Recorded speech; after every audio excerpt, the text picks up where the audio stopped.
and elephant size and elephant size are almost same. Consistency. And then it leads to a challenging situation. Same thing can happen in your business also. If you keep customer tolerance and process tolerance almost same, your business will become a challenge for you. So now let me show you how a pleasurable situation will look like. In order to make the situation a pleasure, either I should reduce the size of the elephant or I should increase the tub size. What I will do is, I will increase the tub size, and in your business, what is possible at your end, you can do that. So let me play the second video so that you understand the pleasure. That leads to a lot of pleasure, am I right? Yes, sir. Very good. Because you made sure that the size of the elephant is small compared to the tub size. And so simply when you can, adjust your process tolerance with respect to the customer tolerance, you can convert the challenging situation into a pleasurable situation in your business also, right? So what we understood here is the tub size representing the customer tolerance, and process tolerance is represented by the size of the elephant. And if you keep it almost same, it leads to a challenging situation. On the other hand, the customer tolerance we always define by specification limit. The right extreme is called upper specification limit and the left extreme is called lower specification limit. Suppose let's say customer requirement is 100 plus or minus 0.5. What is 100? Maybe a dimension, maybe a hardness, maybe surface finish. When I say 100 plus or minus 0.5, what is USL here? You all get me? 100.5. 100.5. Beautiful. When I say 100 plus or minus 0.5, 100.5 is my USL. And so what is my LSL? What is my 99.5. 99.5. Who gave these limits? Who gave this limit? USL? Customer. Customer. Customer is LSL. USL? USL also given by customer only. He gives both side tolerance. 100 plus or minus 0.5. So both are given by customer only. Now you are running your process. From your process, just now we learned we can calculate average, we can calculate standard deviation, and so we can find out upper control limit, we can find out lower control limit. This is called what? Process tolerance. Now what is the formula for upper control limit? What is the formula for upper control limit? Just now we discussed. Average plus Average plus 3 Sigma. What is lower control limit? Formula for lower control limit? Average minus 3 3. sigma. Average minus 3. Beautiful.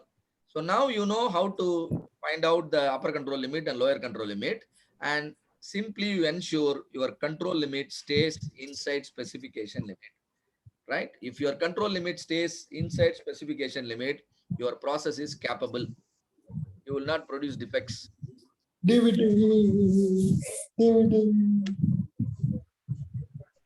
your control limit stays inside specification limit, you will not produce defects. You know, why do I say like that? Because control limits are nothing but the worst outputs. If the worst outputs itself inside the specification limit, what will happen? Your customer will buy that also. Do you understand? Similarly, on the left side, if your customer can buy everything you produce, there are no rejection. So you can play the game of business very well if you know where is your control limit. If your control limits are well inside the specification limit, you are more safer. Am I right? If your control limits are closer to specification limit, then your risk The is risk is more. beautiful. And that is why we are interested in finding out central tendency and variation, because central tendency will tell me the center point in my process. My center point should be on the customer's target. In this example, the customer's target is 100. So my process average should be closer to 100. Clear? And then my control limit, upper control limit and lower control limit, both should be inside USL and LSL.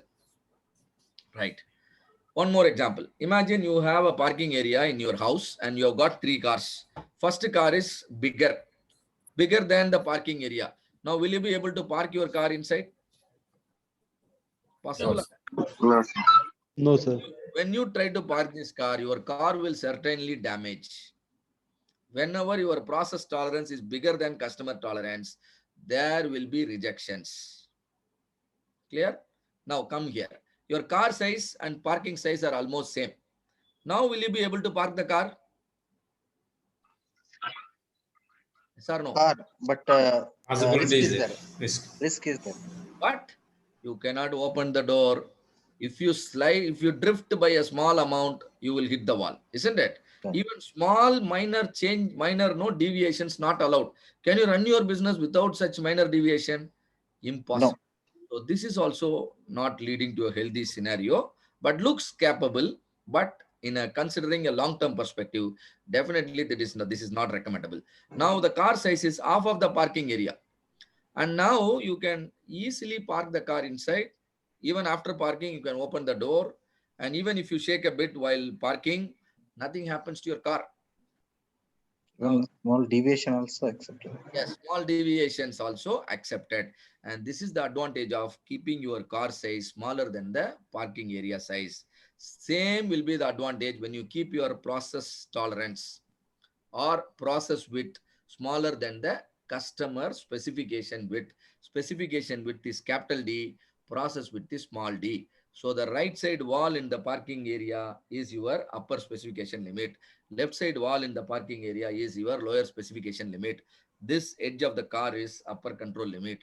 This edge of the car is lower control limit. Connect this in your business, right? All right. Now there is a question to all of you. If control limit stays inside the specification limit, the process is considered capable or not capable. Capable. Capable. Capable.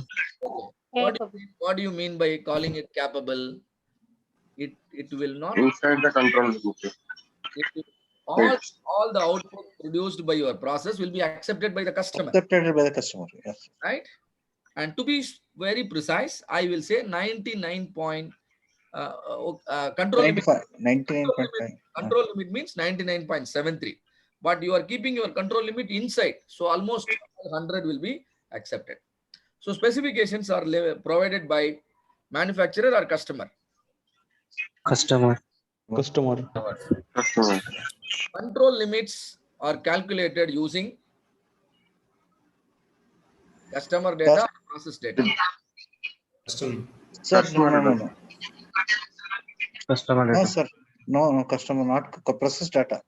Process data. For calculating the control limit, you require average and standard. Average. We need to go. Average and standard deviation can come only from your real-time process. Collect the data, calculate average, calculate standard deviation. So process data gives you control limit. Hope it is clear.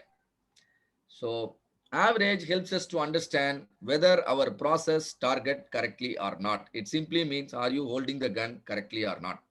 Standard deviation helps you to find out whether your process can continuously produce output closer to the average or not.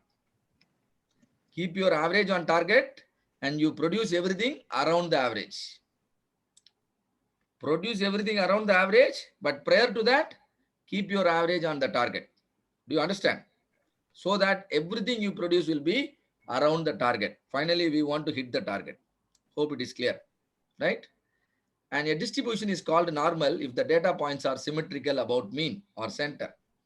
99.73% of the data points will stay within In 6 sigma limits. We call them as process extremities. The worst Control and control limits. otherwise control limit. On the right side is upper control limit, left side is lower control limit. A process is considered capable if control limits stay inside specification limit. Clear? If you push the control limit far inside the specification limit, your sigma level will improve.